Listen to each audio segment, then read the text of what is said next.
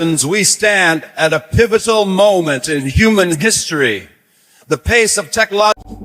Introducing the revolutionary new X-Phone, designed to elevate your Evacuate immediately by any means available.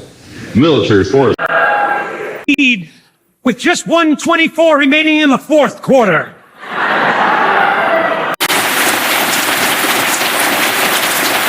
My great-grandfather's enchanted sword from the burial chamber.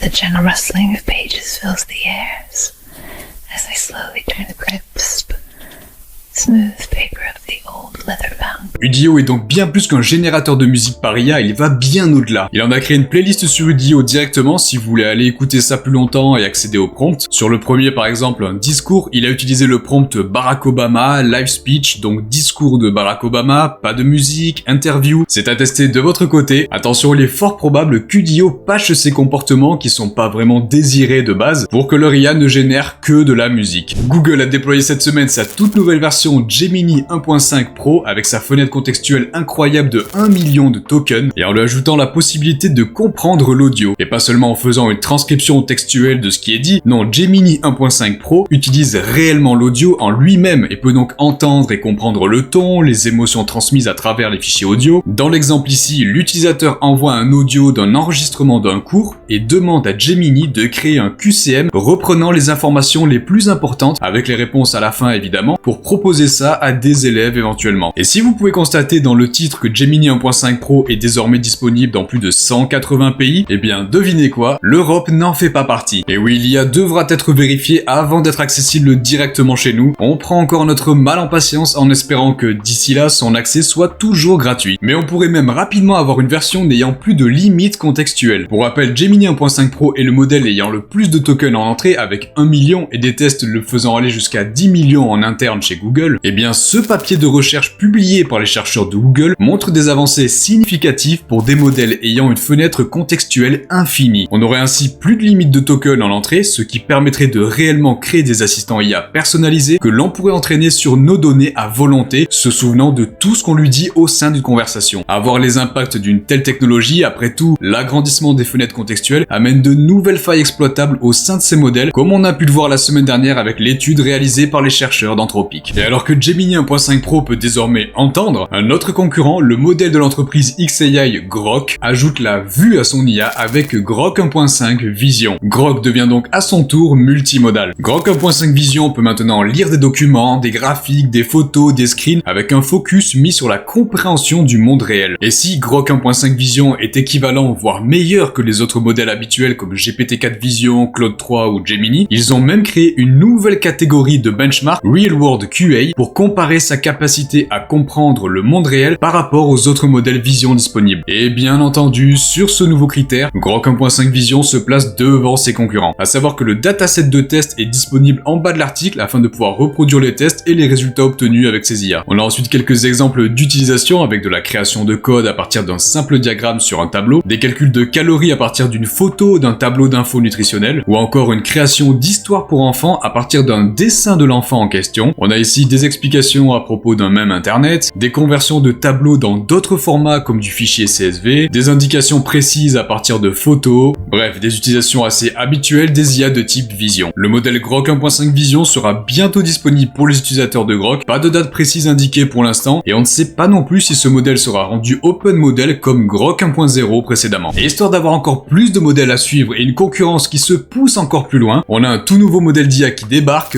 Reka Core de Reka AI Labs. Sa particularité par rapport à d'autres est d'avoir un aspect multimodal comprenant la vidéo et l'audio, un peu comme Gemini 1.5 Pro et Gemini Ultra, ce qui lui permet donc d'avoir une vidéo en entrée et la comprendre pour ensuite pouvoir poser des questions dessus. On a l'exemple ici avec Reka Core qui analyse le trailer de la série Le Problème à 3 corps, que je vous recommande d'ailleurs si vous aimez la science-fiction, et il parvient à analyser les scènes et répondre aux différentes questions posées sur le trailer. D'après les benchmarks partagés, Reka Core serait du niveau des meilleurs modèles actuellement disponibles, se comparant directement à GPT-4 et Claude 3 Opus, À voir ce qu'il en sera réellement avec des tests des utilisateurs et à quel rang il se placera dans le classement Chatbot Arena dans lequel il risque de faire une entrée fracassante. Sa fenêtre contextuelle est de 128 000 tokens, équivalent donc à GPT-4 Turbo, et ils mettent à disposition ce site que je vous mets en description, comparant des réponses générées avec Reka Core à des questions sur des images par rapport aux réponses de GPT-4 et Claude 3 Opus. Et on a bien entendu une interface chat permettant d'aller tester Reka directement avec ces trois modèles différents, donc Reka Edge le plus petit et rapide, Reka Flash le plus efficace et Reka Core le plus gros et puissant modèle. À savoir que pour l'instant il ne semble pas y avoir de version payante, ce qui signifie donc que l'utilisation de Reka Core, un modèle équivalent à GPT-4 avec des capacités de vision, est entièrement gratuite, donc profitez-en tant que c'est le cas. Et voilà qui conclut notre récap hebdomadaire des Actu Tech et IA. Je vous souhaite à tous une excellente semaine, c'était le Bretzel, à très vite.